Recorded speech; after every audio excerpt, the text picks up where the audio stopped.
Gentlemen, welcome back to my desk, and in this video we are going to be talking about my Mini Skywalker. Now, for those of you which have not seen some of my other videos, I did do a video about 2 weeks ago about the Mini Skywalker and choosing whether I should buy it from Hobby King or whether I should buy it from Banggood, and I actually elected to buy it from Banggood. And there was some irony here, because even though I bought it from China, it was here in 4 days. It was unreal. It was faster than buying it from the European warehouse from Hobby King. Oh, and do note that Hobby King are still not in stock in the UK warehouse of the Mini Skywalker. Oh, and also the Mini Skywalker prompted a video a couple of days ago about the Blenderm tip as well for the ailerons, which I did on here, because I put some Blenderm tape on there, and I thought it was a really good idea to share that. And in fact, let me just go and show you on there. I don't know how well you're going to see that on the camera, but can you see that line? Oh, got some glue from earlier. Sorry, I've been gluing up one of the wings earlier. Is that crease all the way along there? That's where I put the Blenderm tape on, and it's done a really, really good job. Now, I was going to show you the original Maiden of this plane, but to be honest, it was a bit embarrassing because I actually broke the T-tail, and there's more glue everywhere. Sorry, goop glue is amazing, but it looks like bogies when it gets stuck to your hands. Honest for it. So I was going to show you the original Maiden, and I'd made 2 mistakes in the Maiden. Number one, the rates were exceptionally high. I had to dial down the rates for this plane because it's such a small model. It's very, very reactive in the air, and when I took her off, it was doing that up and down. Absolutely crazy. And in fact, you'll see that on the second Maiden, which I'll show you some flight footage of it in a minute. But I'd like to just take you through and show you the setup which I've been and done for my Mini Skywalker, because I'm really, really happy with this model. Obviously, we've got issues with the FPV camera, as I posted earlier today. Is that it's got a little bit of an issue with it, but there's a couple of little tips in here which I'd like to share with you. So the first thing, let's start with the wings. So I'm sure you've seen the video on the wings, and then grab a Sharpie, about putting Blenderm on. If you haven't, in the top right hand corner of this video, there'll be a little pop out, and it will take you to the video which shows you my tip for the Blenderm. Also, what I found was the elastic bands were starting to dig in to the foam. So I've put an ID card along the front, and I've put 2 ID cards in the back. And if I show you underneath, yeah, lots more strength going on in there now. And I've put a cross brace of an ID card in there too. Again, I've used goop glue for that because it's really, really good stuff. I do have a bit of a twitchy servo, and I did elect to put some carbon fibre rod reinforcement into the ailerons because I didn't really trust theirs. And again, the little red or the little orange horns, or which came with the Skywalker, I just threw straight in the bin because they were rubbish, and I've used my own. And these are the ones which fix through on the opposite side, and I'm super happy with those. Also, the push rods which came were just far too flimsy. It was flimsier than a paperclip, so yeah, they went in the bin as well. And I've replaced them with actually Texumo ones, and they're super strong, and they seem to do quite well. So that's the wings. Really quite impressed. Oh, there was something else which I did. There is 2 carbon spars in here, so it does come with 1 carbon spar. And I did elect to put a second one in there as well. I thought that was a really good idea. Now, moving on to the body of the model, I think I'll start with the tail fin first. So on my maiden flight, I managed to break the T-fin. So yeah, good landing, Matt. Not. So I glued that up, and then because I wanted to get flying again the next day, what I did, and it actually turned out to be a brilliant idea, is that I glued up the crack which I had underneath here, and then I measured up 2 carbon rods. Now, I keep saying about these carbon rods, you've got to get some, because again, look, how many carbon rods have I got underneath here?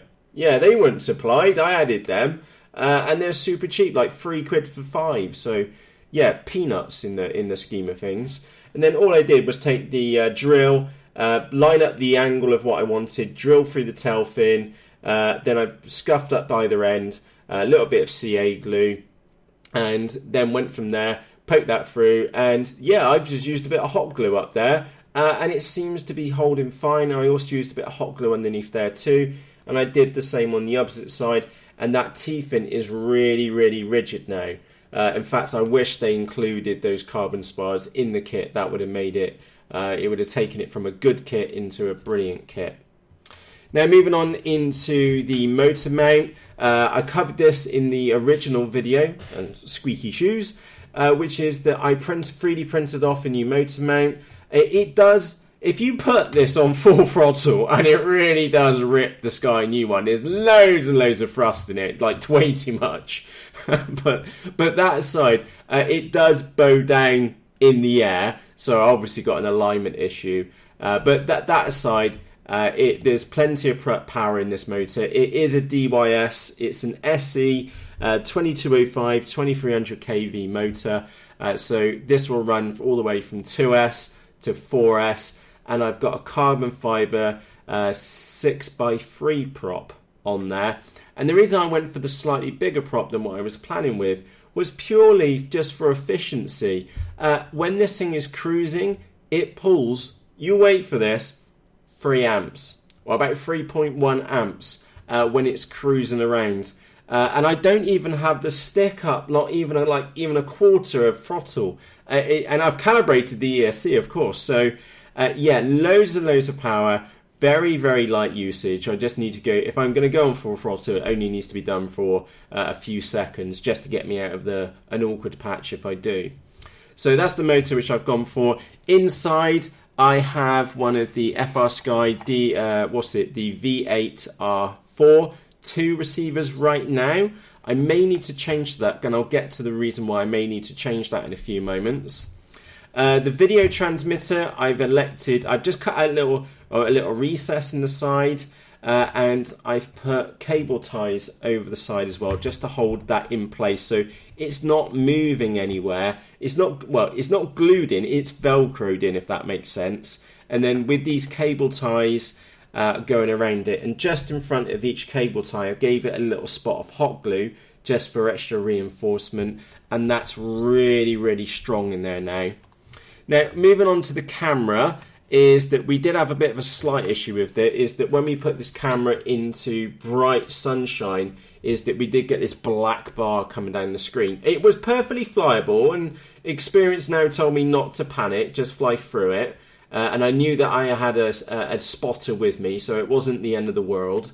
If something did go pear, I did have that person, Craig, to back me up if something did go Pete's on. But I just flew through it, and yeah, that said, that camera gave fantastic quality. It was just more of a case, don't fly it into sunshine, which, yeah, is hardly ideal. And the other reason why I chose this camera is because it had such a low profile. I sculpted in this little EPP foam shroud over the top of it, and that's a bit of one of the Texumos which I killed a long time ago. So she lives on in many of my models, but yeah, that camera looks like it's going to have to go, but I'm going to get a little bit of IR film, thanks to your suggestions, by the way, from a video which I posted earlier today. And yeah, 2 little motor magnets which have gone in there, or 1 motor magnet, 1 normal magnet which I've got in there. They're super strong, which now brings us round to the nose area, and I've got a magnet. I've got another magnet up there that really does grip the top cover down. I've got no qualms about flying this around on full throttle and worrying about the camera flying off. That's just not going to happen. The video transmitter lead comes straight round. It does not provide the 12 volts for the camera, so what I've been and done is connected up 2 balance leads for that. So 1 for 3S, 1 for 2S, and they both supply the camera. That seems to work alright in inverted commas. And then just a straightforward servo lead, which will take the video in, join up in there, and then pass it on to the video transmitter. Now, I did mention about space and that receiver. Do you know what? Because this model is so touchy, and flying it in less than perfect conditions is always going to be a challenge, I'm actually seriously considering either putting in one of these little stabilizers, if I can spit more words out, one of these stabilizers, because I've used these in lots of other models, and they're absolutely fantastic, and it will fit in down there. That's the good news. The downside is that I will need a receiver which has more than 4 channels, because you've got aileron in, elevator, rudder, which I don't have, and then auxiliary. So can I get away? Oh wow, alright, okay, I take that all back. I think I can get away with that because I'm only using ailerons and rudder. So yeah, I can get away with that. So I've got one channel for the throttle, which is comes straight through the receiver to the throttle, and then 2, 3 and 4, because I need the 4th one for the auxiliary channel on here to turn the stabilizer on and off. So, and that will fit in there. So I think I'm going to mod that just to just means I can fly on more than or less perfect days, if that makes sense. Especially with we're coming into the autumn now here in the UK, and I'd really like to get as much flying time with this little model as I can, because it is really nice to fly. Yeah, it's a bit twitchy, and you really have to tone the rates down. Obviously, compared to a Texumo, which I'm used to going in the air with, but yeah, I've had to tone the rates down, but it looks fantastic in the air. It's exceptionally stable, very responsive. I like it a lot. So yeah, happy days. Oh, the other thing which I haven't shown you is that round this side is that with the servo, I've got the I've got one of that. It's not even mentioned, that servo. I'm ashamed. And then I've got the wires coming through. I soldered an extension lead on, and that comes all the way down and then pops up underneath there, and there's plenty of lead on that. So yeah, that's my Mini Skywalker, and like I said, I'm super impressed. I liked the look of it. I've heard people raving about not only the Mini Skywalker but also the big one as well, and I thought I'd buy one. And to be frankly honest, I'm super happy that I did buy one. Oh, the thing which I didn't mention is that battery compartment, you can not only fit in a normal 1.3 3S battery, you can also fit in the longer ones too. Let me go and grab one just to make the point for you. And I'm sure I've got one here. Yeah, there you go. So, alright, let me grab a 1.3. Oh, that's 0.8. Oh, I'll nick it off the quad. Sorry, I was out flying me 250 quadcopter earlier, and it sat on a plate, hence the funny noise. So you can not only fit in a normal 1.3S battery in there very, very easily, but you can also fit in a larger battery, say one of these 1.5 ones as well, and they fit in there absolutely superbly in there. Or if 3S isn't your thing, you could very easily use a 2S battery, because there is so much room in there. Let me just point that out. It doesn't look a lot, but you could fit a 2S battery in there, the fatter 1.3 3Ss, or a longer 3S 1.5 battery, and they fit in there superbly well. So yeah, to be honest, I would be expecting at least 30 minutes of flight time out of a 1.3S battery, maybe a little bit more, especially if you've got a stabilizer in there to keep it calm. And yeah, I was thinking about putting a base flight aeroplane in here on a little NASA 32 board. Yeah, I've got lots of options with that one. Anyway, let's get across and see her second Maiden. And it does go really, really quite well. Just a bit too twitchy since then, and going out on Sunday with Craig and with the FPV video with this one.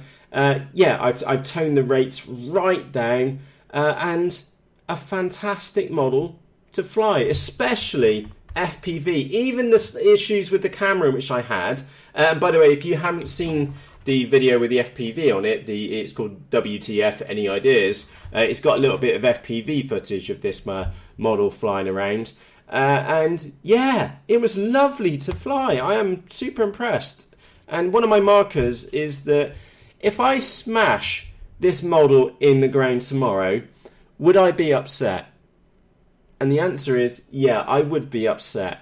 Would I go and buy another one? yeah, in a heartbeat. You know, I really like it. It's such a small model. It doesn't make one of those nice models to stick in the boot of your car because the T-tail on the back is a bit fragile, even with my supports in there. But yeah, it's a nice one. This is probably one of the only models which I've actually purposely kept the box just for transporting it. So it does have that kind of negative to it. But that aside, yeah, if I broke it, I would be upset. And number two, I would go and buy another one because I do like the way they fly. They're very stable in the air, and they're going to make a great, if not fantastic, FPV platform. In fact, I actually want a big Skywalker now because the baby one has really got my attention. So let's get across to that maiden flight footage. Apologies, I do fly her quite far away in the distance. Now, saying that and giving you my apologies for that, the flip side is no apologies for flying the model that far away from me. So she is a bit of a dot in the sky for part of this video. And the reason for that is just pure safety. If you're taking a new model out and it's the first or maybe only the second time which you've been and flown it, get it the hell away from you. Okay? Obviously keep it in sight so you can see what's going on. But do keep it at a really good safe distance. Always get a decent amount of height on her as well, just in case it tip stalls or does something which you don't expect because it's a new model. Yeah, fly it high and keep it a good range away from you.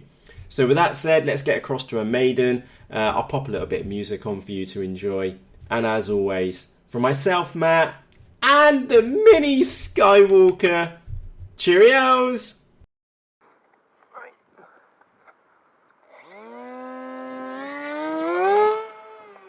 That was my hand then.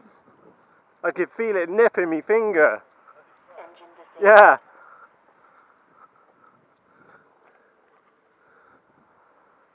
Never had that before. Engine on.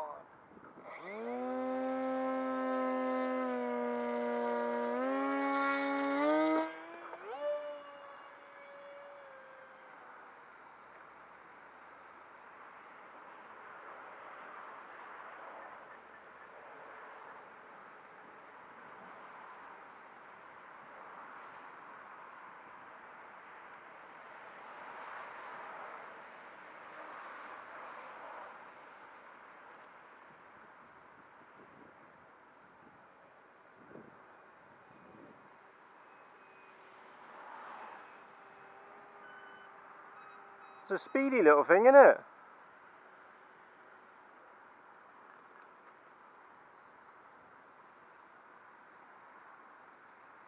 Definitely choppy out there.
Dave are going to come into land towards us.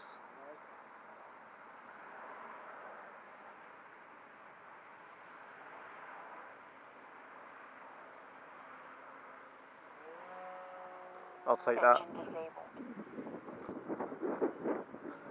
Ah.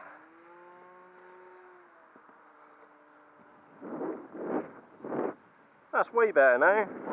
Right, that's the Mini Skywalker's second maiden out of the way. She seems to do alright. Plenty of power. In fact, I felt it nip my fingernail as I took off. Bit too windy for this one in FPV today. But yeah, can't wait to get the camera and transmitter running. So from myself, Matt, cheerios.